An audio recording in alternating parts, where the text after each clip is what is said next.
Alright, so I did the book The Sound and the Fury by William Faulkner, and the book title alludes to Shakespeare's Macbeth because there's a line that said, "Told by an idiot full of sound and fury." And the first part of the book is told by Benji Compson, who is a mentally handicapped kid in the Compson family.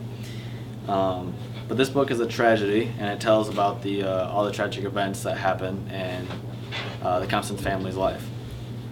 So first we're going to start out by introducing some of the characters. First we have Benji, who is a mentally handicapped kid. Benji, scoot over a little bit, Benji.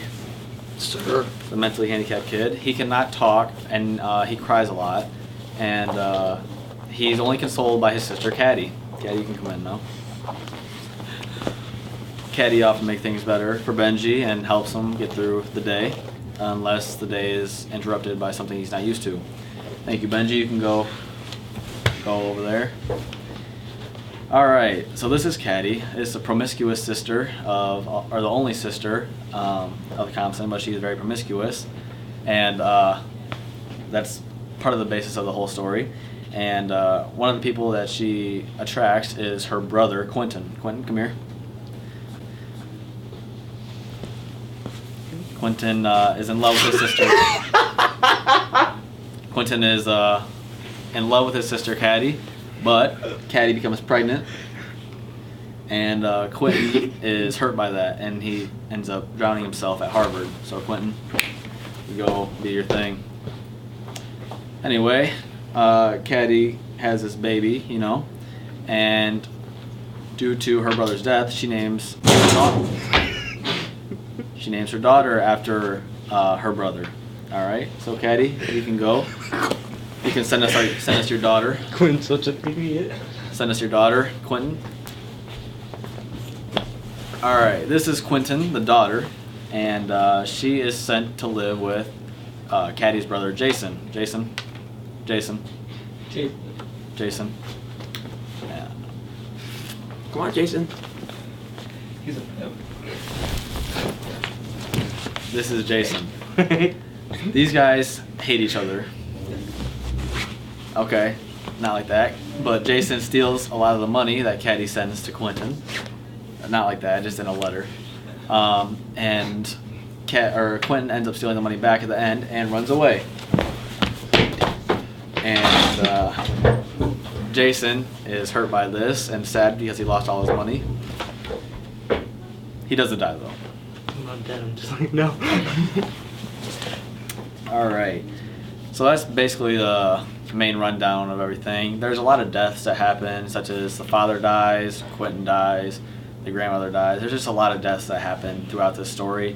And it's basically just telling about how they're so misfortunate and have a lot of bad luck.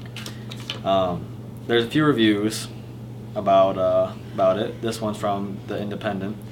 And they say, "I immediately had the desire as a writer to affect readers the way that Faulkner had just affected me." The thing that I took from this is that it was it did leave an effect on me, seeing how sad the story actually was. But she also says something that I also relate to. It says, "The odd thing is that I didn't understand a lot of it either, but the book flowed into me like music." I really relate to this because this is a very difficult and confusing book, and I feel like if you're not a very good reader, it might be hard to understand, and especially if you can't keep the time frames similar or in the correct order. In this one, it's from The Guardian. It says, in 1998, the Modern Library ranked it the 6th greatest English language novel of the 20th century. I think that's pretty impressive because to be the 6th greatest in English language of the 20th century is ranking among some of the best books. And especially for being such a hard book, it's pretty impressive that it can rank that high. One thing it also says is, it reflects the attitudes and ideas of the South in the years of the Civil War, destroyed by their futile attempts to live by dying prerogatives of class, race, and sex. We see race. They have a housekeeper that are black, and they really mistreat her.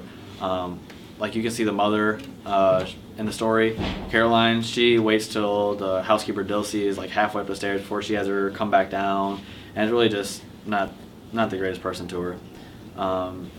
And when it says sex, there's obviously the incest between, or the undone incest between Quentin and his sister Caddy, and obviously it never takes place, but Quentin wishes it had.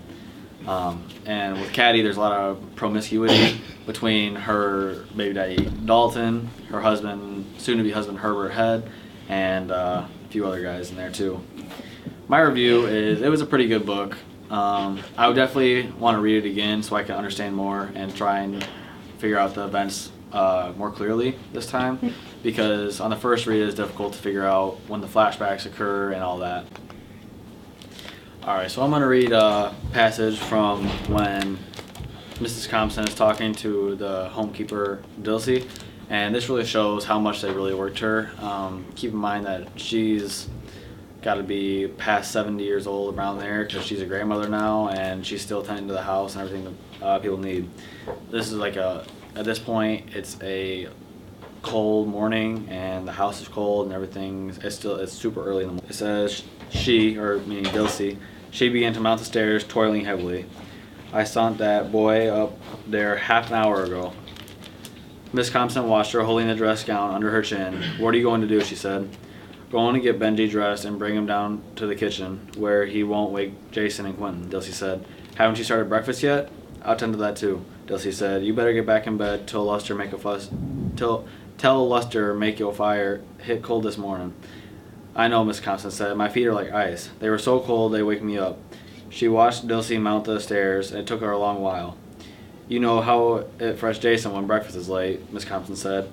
I can't do nothing but one thing at a time, Dilsey said. So this whole scene right here, it's kind of hard to understand due to the dialect of the characters and the time.